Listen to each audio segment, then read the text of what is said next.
Mesdames, Messieurs, bonjour et bienvenue sur notre chaîne YouTube. Ici nous vous donnons la clé, alors si vous êtes nouveau, abonnez-vous et cliquez sur la cloche de notification pour ne plus rien manquer. Cela fait, on peut commencer.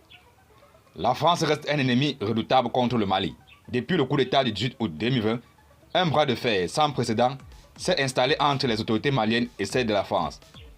De la demande de départ de l'opération Barkhane au discours du ministre des Affaires étrangères du Mali, lors du forum de Dakar du mois dernier, beaucoup d'eau ont coulé sur le pont.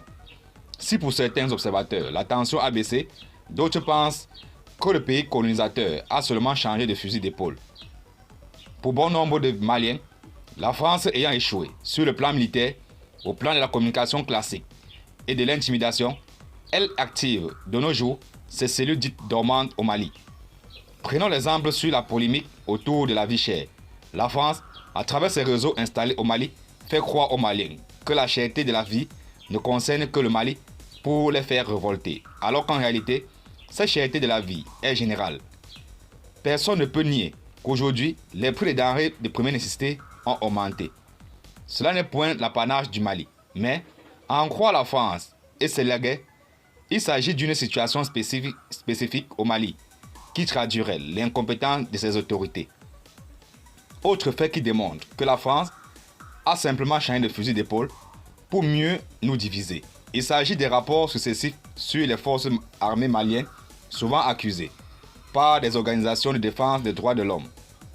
Ces organisations qui sont très souvent soupçonnées d'avoir à leur tête des hommes et des femmes que certains qualifient même d'agents au service de l'État français. Ces différents rapports, qui ne font souvent ni chaud ni froid à nos autorités, ont pour seul objectif d'éternir l'image de notre vaillante armée et éventuellement pouvoir un jour traîner les autorités militaires devant les tribunaux internationaux. Comme ce fut le cas dans d'autres pays d'Afrique, à l'instar de la Côte d'Ivoire, avec Laurent Gbagbo. Pour cela, elle met au travail ces médias de propagande qui font des interviews avec des responsables de ces organisations pour ensuite les passer en boucle dans leurs différentes éditions. Il y a aussi la dernière polémique née de la vidéo d'un mécréant qui s'en prend aux religions monothéistes et particulièrement à la religion musulmane. Cette sortie n'exclut en aucun cas, à mon avis, la main invisible de la France car, comme on le dit, à la guerre comme à la guerre.